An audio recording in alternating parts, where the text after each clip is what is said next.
The Six Nations on Off the Ball. With Bank of Ireland, a proud sponsor of Irish rugby. Never stop competing.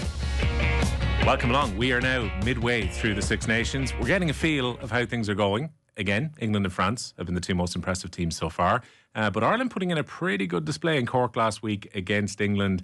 Then it got away in the second half. It's Newport that they're heading to this weekend for the game against Wales. Wales have got a good record in the last 3 or 4 seasons against Ireland, but generally Ireland have been pretty good in the Six Nations era against them, winning 10 of their 13 matches. They'll be looking to push on and get the second win, and second on the road as well, having already beaten Italy. I'm delighted to say that Leinster's back-to-back All-Ireland League winning coach, Tania Rosser, is here with me. Tania, how are you getting on? Yeah, really good, thank you. We'll get to the Erin King news in a few moments, which is kind of the unfortunate way to start this, but we also have Wales legend Phillippa Tuttiett with us as well. Phillippa, how are you getting on? Hey, good afternoon, guys. Yeah, really good, thank you. Before we come in and we talk about the unfortunate news we have with Erin King missing the rest of the season, can you tell us where Wales women's rugby is at the moment, Phillippa? Because we get ready to go into this round, you know, in the wooden spoon position, having lost against Italy, changing around in the coaches. Obviously, you know, we're kind of reading an awful lot about issues that Welsh rugby are having currently. Where is the Wales women's team at the moment? Right, how long have we got? So as long as you need. It's been, look, it doesn't look great, does it? They haven't won a game. But they have had a lot of upheaval, and actually the feeling around women's rugby at the moment is actually quite positive, which I need to give some context to. So they did have a change of management literally 4 days before the Six Nations started. Sean Lynn, the former Gloucester Hartbury coach who won the treble in the PWR, the Premiership Women's Rugby, he signed up and he came on as head coach for Wales. And I think because he is a proven coach and he has just started with the team, they are very much being given a grace period, but equally take nothing away from their performances. Yes, there have been losses, but you know, as we saw in the last round against France, that first half, very similar actually to the way that Ireland went, really fronted up, huge defensive effort. So we're seeing small increments of improvements, but if you just look at it at the table, you look at it at the points, it doesn't look great for Wales women, but when you dig a little deeper, you can see the improvements. And I think as much as the Six Nations is obviously an amazing tournament and we would love to be winning games, I think everyone has sort of recited to the fact that this is very much a learning, a growth, and it's all about the World Cup for the Welsh women, really. Yeah, because when it comes to those growing pains, I was at the RDS when Wales came over here and beat Ireland a few years ago, and it was just the start of some of the Welsh players getting onto contracts. And here in Ireland, we were thinking, maybe Wales is the model that we actually have to try and copy, because it felt like Wales had moved a little bit ahead. There's no doubt there's talent in that squad. Oh, there's so much talent. I mean, look at the likes of Georgia Evans, plays for Saracens. Now, Saracens are littered with internationals, not just English. They have Canadians, they have Americans. Georgia Evans starts every single week for Saracens. And I could go on and list you a whole other load of names that play for Gloucester Hartbury, that play for Bristol, these top Premiership teams. So there is talent there. And I think the last coach, Johan Cunningham, he was great in the initial stages. He took the team from amateur to professionalism, and he really facilitated and managed that environment when at times he started off with 12 girls being professional, and then he had to bring in the other girls on sort of a part-time basis, and eventually we got to the squad being fully contracted. Contractors weren't handled very well last summer, and I think that has a lot to do with the performance that we saw last summer, especially in the WXV. That then led to, unfortunately, the change of coach, new management, contracts are sorted.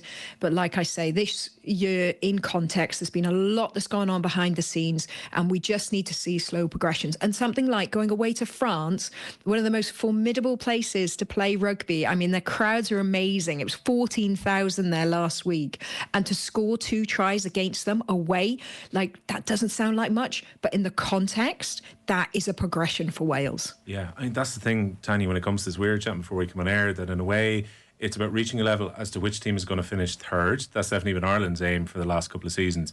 And then probably being competitive in those matches against England and France, where since 2018 in particular, it's been a very clear trend. They're quite a bit away from the pack.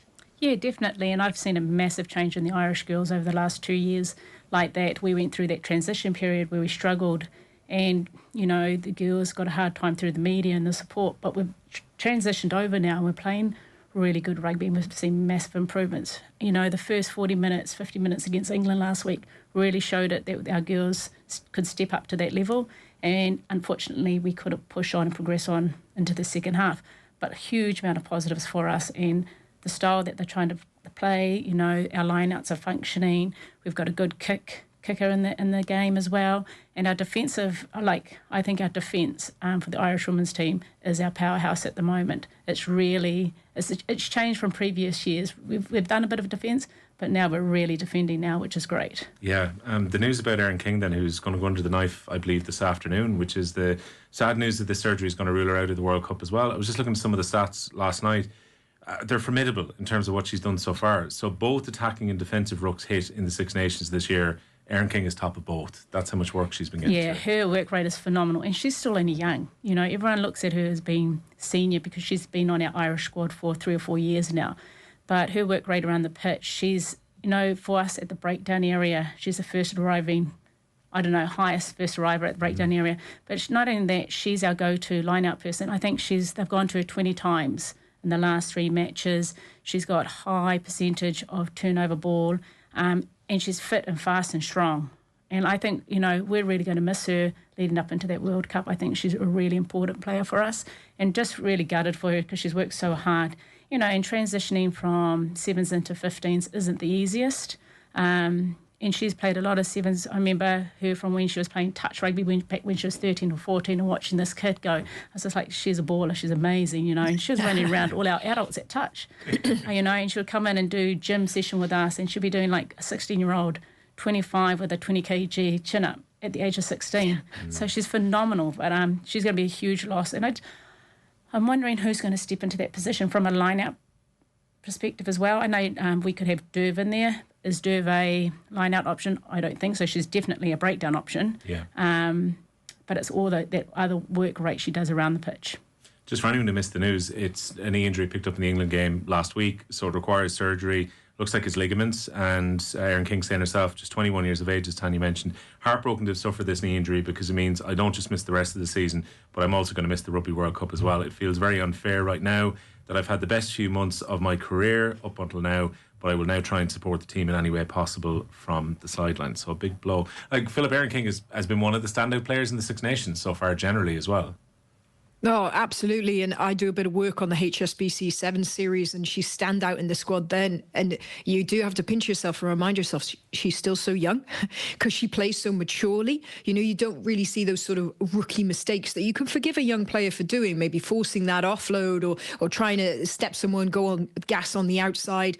She never does. She's a very composed player. And I guess the only slight tiny silver lining is that she is young, so this is a horrific injury to sustain, but hopefully we will see her back strong for maybe next Six Nations campaign. But it is really such a loss. And you know, when like a coach quite often will tell players, you are my defensive ruck, or you are my attacking ruck. You can quite often prescribe that because forwards work in pods, so they know which one to sort of prioritise. So when you see a player as top of both attacking and defensive, that hasn't come from the coach, that's come from her. That's just her work rate. She's hit one, she's looking, and she's going for the next one as well. And yet she still has the athleticism and the fitness to be out in the loose as well, which sometimes you find, you know, your back row forwards, if they're prioritising the ruck, you won't see them on those outside fringes, but you do actually see her playing out wide, using her 7 skills as well. So, yeah, real loss for Ireland. Phillippa, if I can ask you about bringing those 7 skills into the 15s game. It's kind of been an uneasy conversation for us sometimes here in Ireland because players weren't available and they were being pulled away for the 7 series, and the Olympic cycle was there, and the 15s team sometimes suffered by not having some of their best players around. At the moment, it seems to be working quite well. Stacey Flood was saying last week that they now have a very much a commitment towards 15s for this Six Nations. But could you talk to me a bit about trying to balancing the two, where like if you're a 7s player coming into 15s, is that a challenge when you come in to try and get involved in the 15s game internationally? Yes, it is. It's very much dependent on where you started your rugby. So, you know, we have seen some, say, talent transfers where young girls maybe come from netball, hockey, Gaelic football, and they've gone into sevens and then tried to go into 15s. I think that's hard. Whereas some players that have grown up playing 15s, but then, focus on sevens for a bit and come back, I think it's brilliant. I think it's such an asset to have because quite simply, you touch the ball so much more in sevens. I mean, you talk for hours about the fitness benefits, the physical benefits, but it's purely touching the ball. And I think for young athletes to be able to get their hands on the ball, to be making decisions under pressure at split-second speed is just fantastic for the development of the game. And the one thing I love about sevens, you hear coaches talk about it, and sometimes, like all great coaches, they try and overcomplicate and talk about process and theories. But actually with sevens, it's quite simple. It's get the ball to space, run in a gap, run hard, run fast, and just to get those fundamentals, because then when you go to 15s, it is a lot more process driven. You do have to think about phase play, territorial game, but actually if you've got a confident basis of how to expose a 2v1, a 3v1, how to create those attacking opportunities, especially as a forward, that is such an asset, I think, for a 15s team to have. Tania, you've been coaching quite a few players that were away in the sevens programme and then we're playing for Leinster in the Interpros for you. How did you find it? Are you a coach that overcomplicates it? Oh, probably. Geez, I don't know. Throw the ball around, find space and run hard. I just like, there we go. Sevens is such I love sevens. I grew up playing sevens back in New Zealand and touch rugby, obviously. And I just think it's hugely important for our girls to be exposed in those areas, especially from also defence, tackling one-on-one tackles. You've got to make the one-on-one tackles or else you're exposed greatly. So good at blitz defence and so good at covering. And just reading when to shut down. Amy Lee and them know when to read to shut down on the sevens blitz. But I just think the sevens girls have come in. Now they're playing in the right positions, like they're at our back three players, or like that they're Erin in the back row. Yeah. So really good places to have our sevens girls. But they've come in, they also add that, that high intensity training. They're used to training hard, they're used to training at high speeds, and their ball skills have really, really improved over the years of playing sevens. I think it's great that we've been able to merge our girls, and Wales have a couple in there too, and back into the 15s game, because I really think it's really important for them to be in the 15s game as well. Yeah, and I guess we're getting to a period as well. I was just thinking of one of your players who was up doing media a couple of weeks ago, Aoife Dalton, who you would have had at centre, and she was mentioning that a lot of the players who came before her would have played other sports and then moved into rugby. She's one of those generation now who've been steeped in rugby since a very young age. And when it comes to rugby skill and rugby IQ and all that, that tends to make a huge difference that they've got that much experience, doesn't it? Yeah, massively. I mean, when we were playing back many years ago, the girls had limited time in rugby.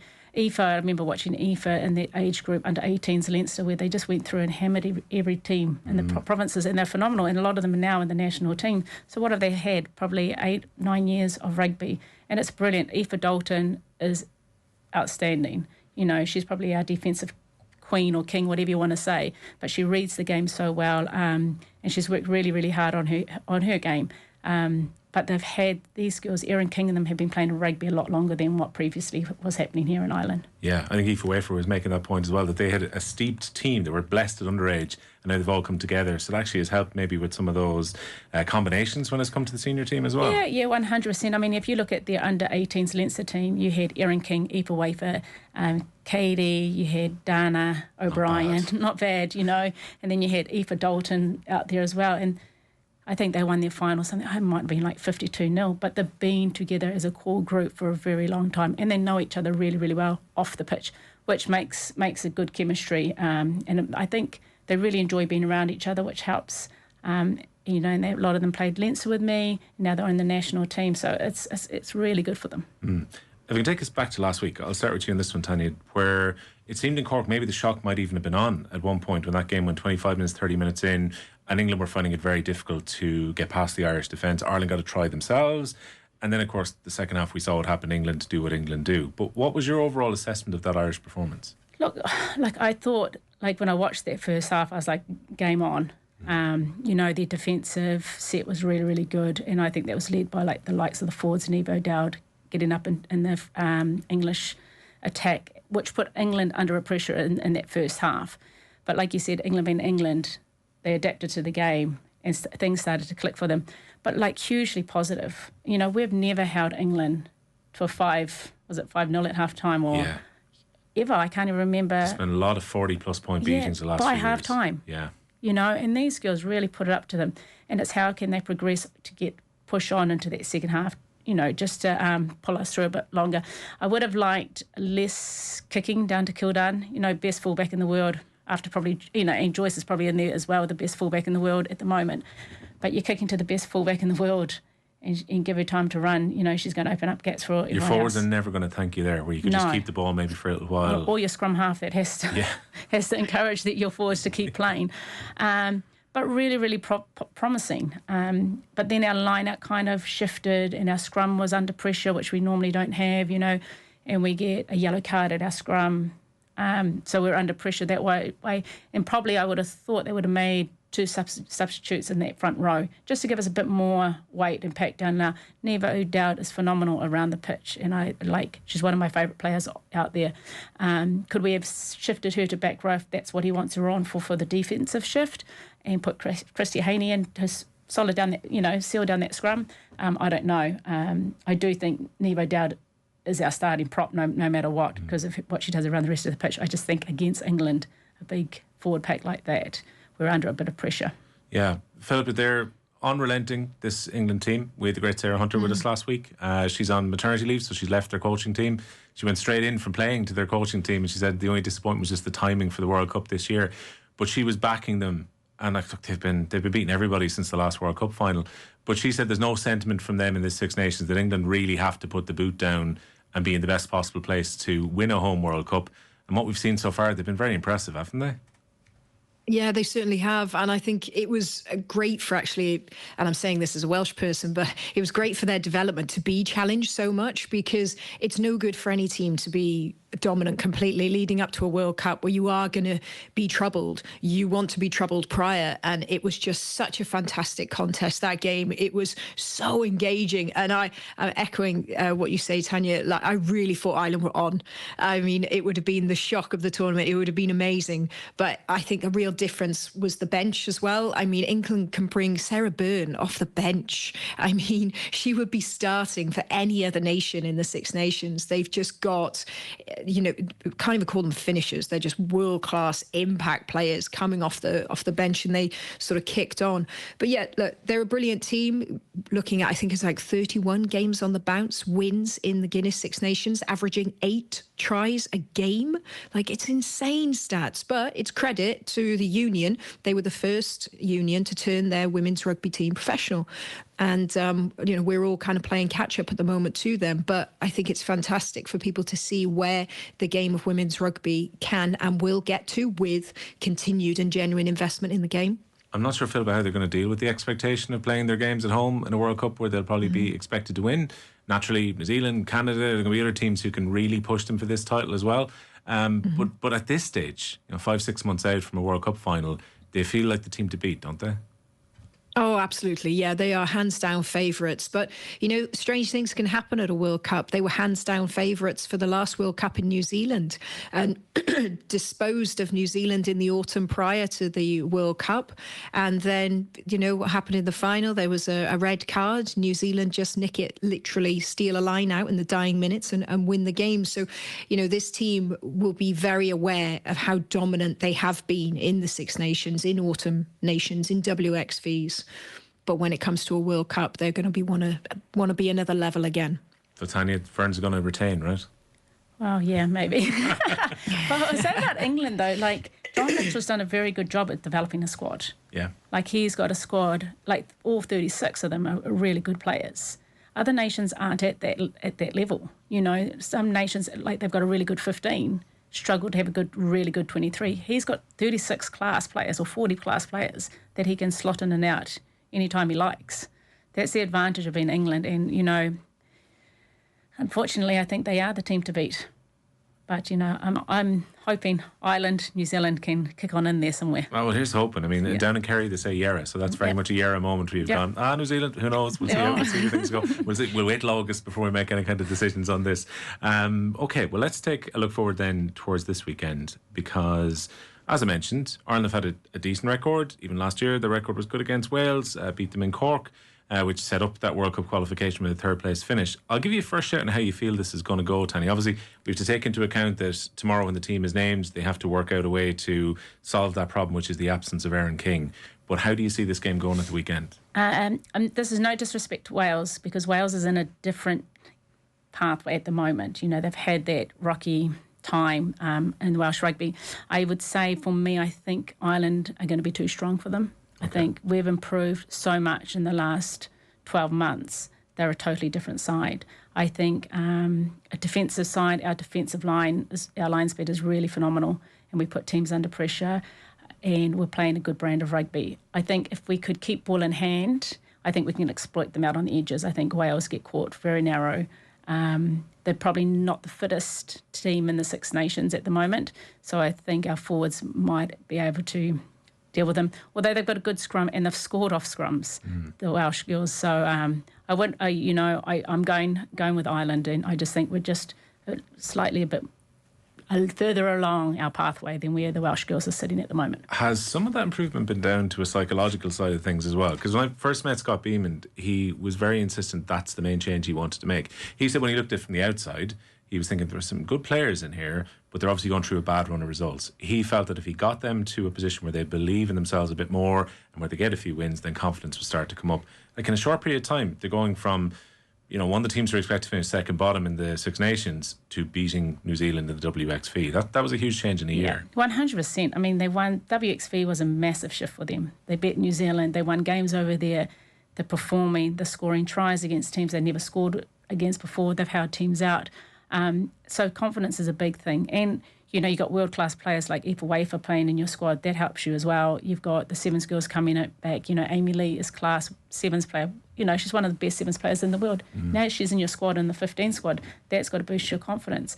I just think, and they've been together for a few years, these girls, although they had a different coach previous to Scott. I think Scott and his coaching team have come in and built a game plan around them and given them confidence to play their style of rugby. So they're not trying to replicate anyone else. They're trying to do their own thing, which is really nice to see. Okay, well, Phillippa, you can respond. Is it a case of Wales feeling maybe a little bit less fit than this Ireland team? Is that a concern?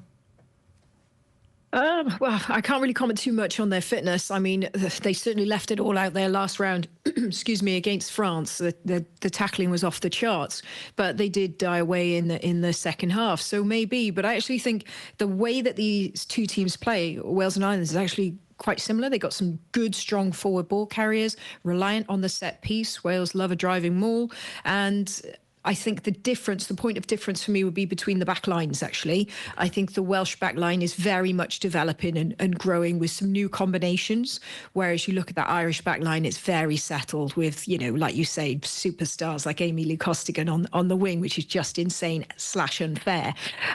So I think that could be the point of difference between these two teams.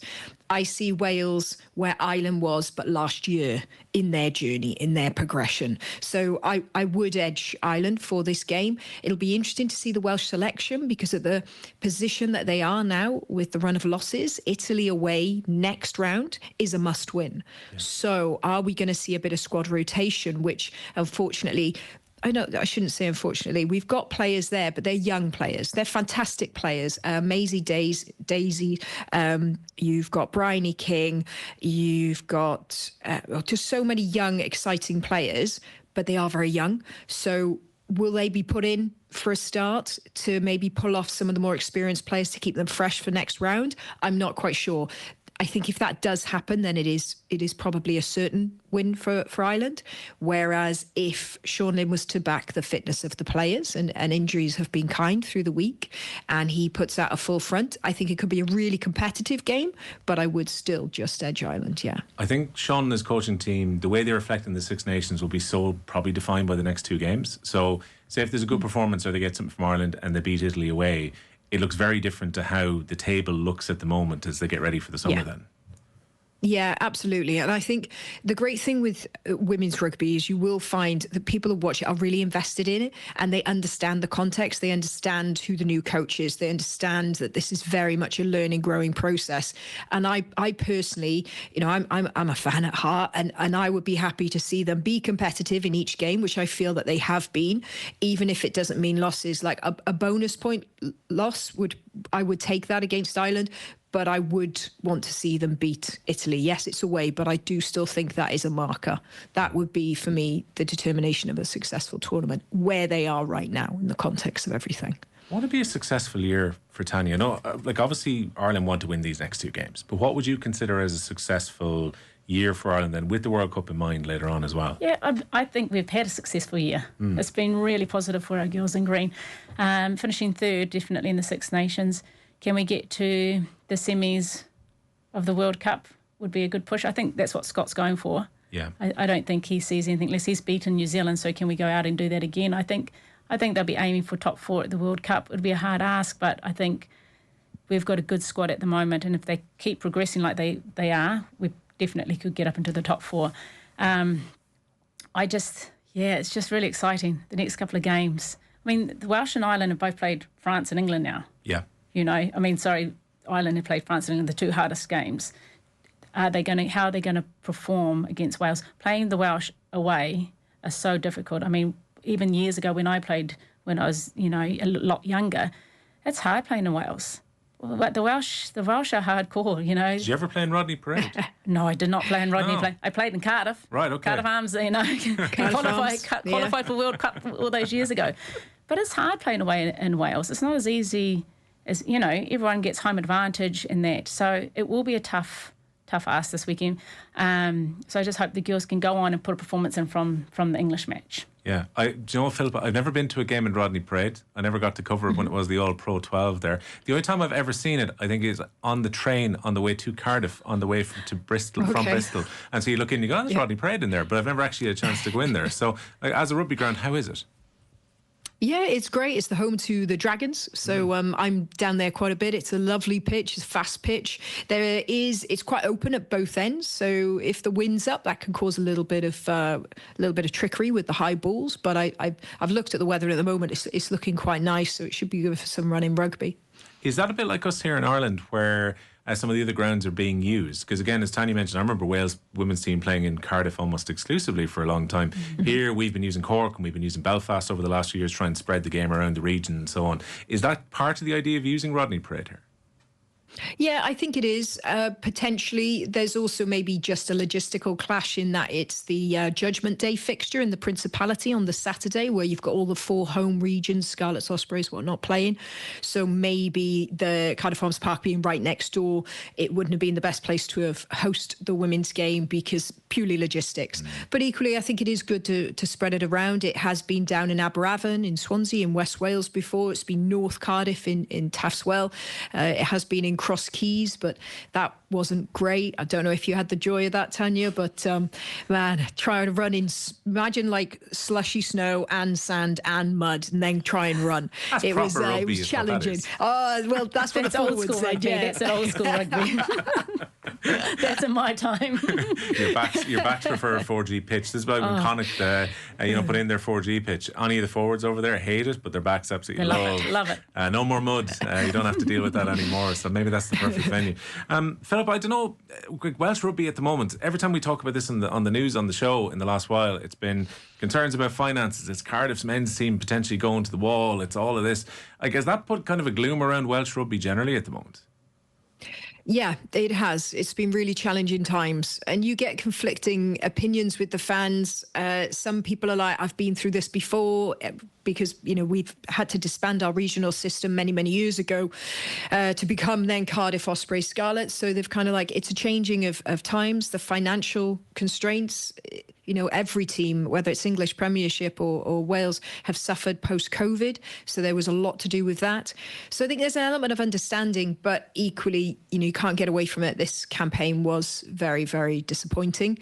And looking to the Lions then this year, how many Welsh players are we going to see on that? You arc back to 2013, it was literally nearly a Welsh squad was the Lions team. So yeah, it's been challenging times for Welsh rugby, and seeing Cardiff go into administration was quite a shock, to be honest. I don't think many people knew that was going to happen, but great to see that the Welsh Rugby Union are going to step in, because, there's been so much talk about whether we should go down to 3 regions.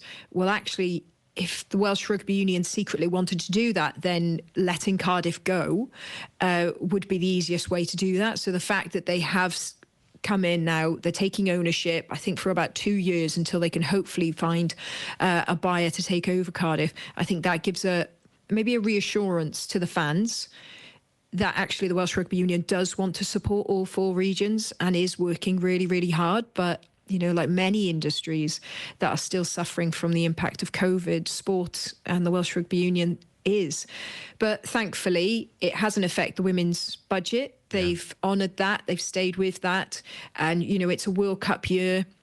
So they are going to need the most amount of funding they've ever needed before, with extra training camps, with extra tours, things like that to prepare them. And from what I'm hearing, you know, they very much, their pot has been protected. So hopefully that they will still have the best opportunity to do the best they can at this World Cup. That's a good thing to hear, because from the outside, I think it's fair enough for most of us to naturally assume that oftentimes when the men's side of the game is really struggling financially, a union can turn around and then slash the budget for sevens or slash the budget for women's rugby to make sure that the very top end continues to get the money that they require.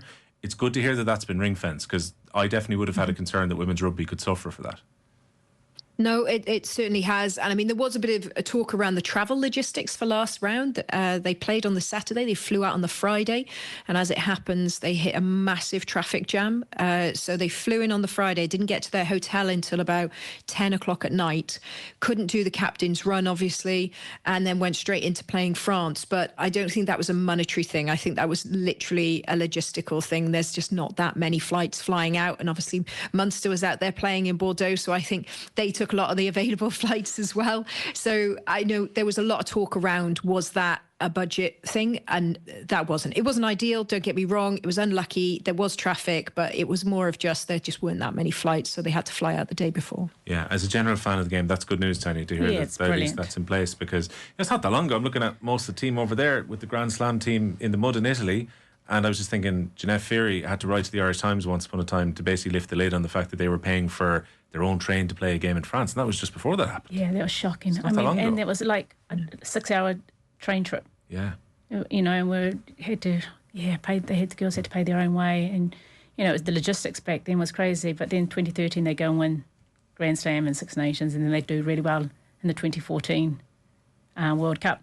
So did it galvanise them? I don't know. Maybe it did, but it is hard, and you know, you do worry about it when the men's clubs are folding. Yeah. And then you think, oh, what's going to happen to the women's game? And I'm glad to hear that the Welsh are going to continue looking after the women's team, because the women's sport is really, really important. And we've got to keep advocating for it and making sure that we are getting looked after, and that those women that are still playing are getting what they need and what they deserve.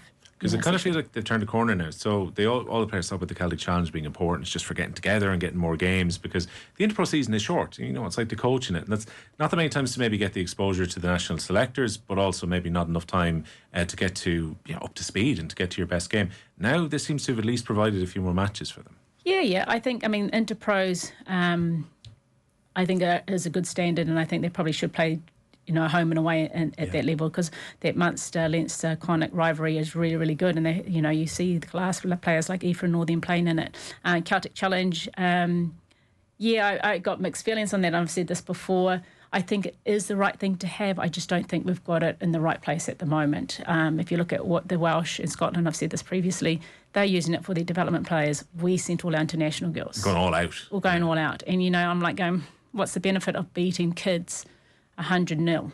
Because you're coaching the Energy League as well. Did you lose players as a result of that as well? Yeah, we lost we lost between 15 and 16 to do with that, and the 7s and 15s. So essentially we were really down to the bones, where I had to put my name on the team sheet and play a couple of games, which is, that's how desperate we were. But that's all Fiona Hayes coming out to play as well. Well, I had my last World Cup in 2014, mate, and there's no running in these leagues left. But essentially I do think the Celtic Challenge is a great idea. But like the Welsh, I don't know, 18, 19-year-old girls using it as development. Yeah. Is there a better way of using it, or making the calendar better to fit the AIL, Interpros, Celtic League, Six Nations? What do you reckon, Philip? I mean, we've seen very much development teams that have played our two Irish representative sides, and I don't know whether that is, again, a good or a bad thing that they've won some of those games very heavily, because Ireland are stacked with 8 or 9 internationals on the team. Yeah, I think, again, I echo Tania's thoughts, actually. I think it's good to have it, but it's very much in its development. And I think they are still trying to figure out exactly what it is useful for. From a Welsh perspective, it has actually been great for those younger players to get just experiences like travel.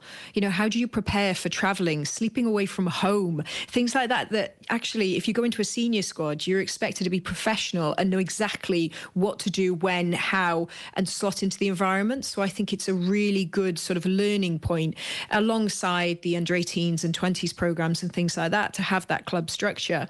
And it's also helped some players who are signed in the PWR but maybe aren't getting game time or have had an injury and they're coming back from that. They've been able to get vital minutes prior to a Six Nations.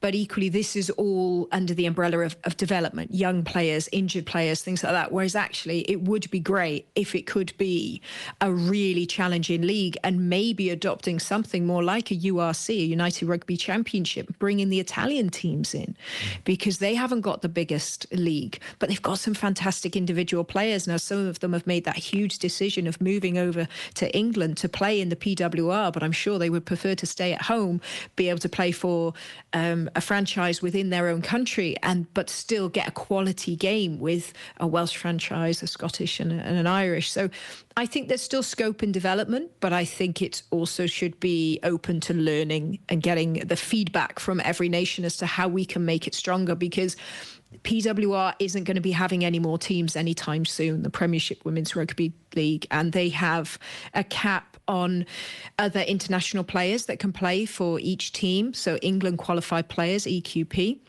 There has to be a certain representation on every single squad. So we have seen, in fact, some really talented Irish internationals, Welsh internationals who have played every club game, but then it's come to the sort of semi-finals, quarterfinals, knockout games, and they've lost a place. And they've been put on the bench or even out of the squad completely, purely because the team has to fulfill the England qualified player quota.